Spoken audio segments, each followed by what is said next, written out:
అయ్యో భూదవ్వ 2 రోజులుగా తిండి నీళ్లు లేక అడవిలో అచేతన స్థితిలోకి వెళ్ళిపోయిందట.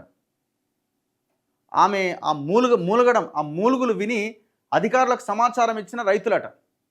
కూతురు మనవడు ఆస్తి లాక్కొని అడవిలో వదిలేశారంటూ వృద్ధురాలు కన్నీరట. ఈ అమ్మాయి ఇంత దరిద్రుడురా మీరు. సఖీ కేంద్రానికి తరలించిన ఆఫీసర్లు. జగిత్యాల జిల్లాలో ఘటన. బిడ్డ మనవడట.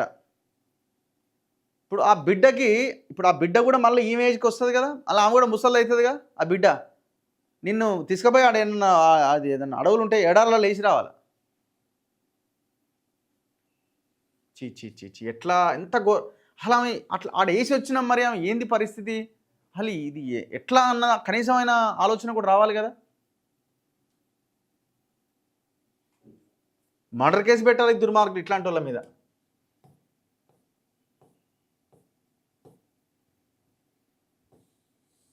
ఏడుదో పాపం ఏమి.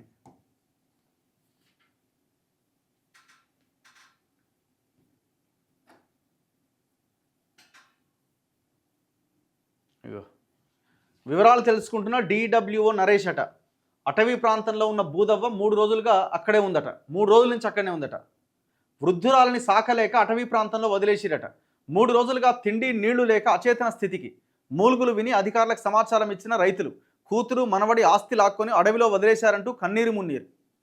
వృద్ధాప్యంలో తల్లిదండ్రులను అనాథాశ్రమంలో పడేసే పిల్లలను చూశాం, కానీ ఇక్కడ ఏకంగా అటవీ ప్రాంతంలో అడవిలో వదిలేసిరు. 3 రోజులుగా తిండి నీళ్లు లేక నీరసించిపోయిన ఆ అభాగ్యురాలి మూలుగులు విన్న రైతులు అధికారులకు సమాచారం ఇవ్వగా వారు వచ్చి సఖీ కేంద్రానికి తరలించారు. మానవత్వానికి మచ్చగా మిగిలిన ఈ ఘటన వివరాలు. జగిత్యాల జిల్లా గొల్లపల్లి మండలం శ్రీరాములపల్లె గ్రామ శివార్లోని అటవీ ప్రాంతంలో ఉన్న పొలాలకు బుధవారం రాత్రి నీళ్లు పెట్టేందుకు వెళ్లిన కొంతమంది రైతులకు ఒక వృద్ధురాలి మూలుగులు వినిపించినాయి. దీంతో మరికొంతమంది స్థానికుల సహాయంతో చుట్టుపక్కల వెతకగా అచేతన స్థితిలో ఉన్న ఒక వృద్ధురాలు కనిపించింది. గ్రామస్తులు డిడబ్ల్యూఓ నరేష్కు సమాచారం ఇవ్వగా ఘటనా స్థలానికి చేరుకున్నారు. స్థానికుల సహాయంతో ఆ వృద్ధురాలిని గ్రామంలోకి తీసుకొచ్చి వివరాలు ఆరా తీశారు. తనది జగిత్యాలలోని ఇస్లాంపురా అని, తన పేరు భూదవ్వ అని ఆ వృద్ధురాలు చెప్పింది.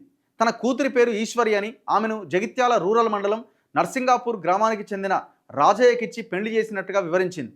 తీవ్ర అస్వస్థతకు గురైన భూదవ్వను సఖీ కేంద్రానికి తీసుకెళ్లి ట్రీట్మెంట్ అందిస్తున్నారు. ఆమె చెప్పిన వివరాలపైన ఆరా తీస్తున్నారు.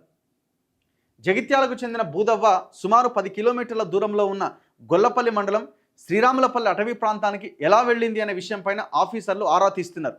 ఆమె 3 రోజుల కింద ఓ రైతు వేదిక సమీపంలోని వడ్ల కొనుగోలు కేంద్రం వద్ద కనిపించగా స్థానిక రైతులు ఆహారం నీళ్లు అందించామని, తన కూతురు మనవడు తనను కొట్టి పొలం రాయించుకొని బంగారం తీసుకున్నారని ఆ వృద్ధురాలు చెప్పినట్టు స్థానికులు తెలిపారు.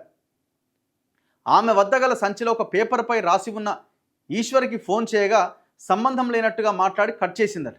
అసలు అంత దూరంలోని అటవీ ప్రాంతానికి ఎలా వెళ్ళిందో అని స్థానికులు చర్చించుకుంటున్నారు. పైగా తన చెవి కమ్మలు కనిపించట్లేదని, ఎవరో తన కాళ్ళు చేతులు కట్టేసి అటవీ ప్రాంతంలో వదిలేశారని వృద్ధురాలు చెబుతోంది. ఏం జరిగిందో ఇన్వెస్టిగేషన్ చేయాలి. ఇప్పుడు ఆమె ఆస్తి ఆమెకి మళ్ళీ తిరిగి రాసిచ్చి ఓ అనాథాశ్రమానికి ఇచ్చేయాలి. ఇట్లాంటి దుర్మార్గులకు ఎందుకు ఆస్తి?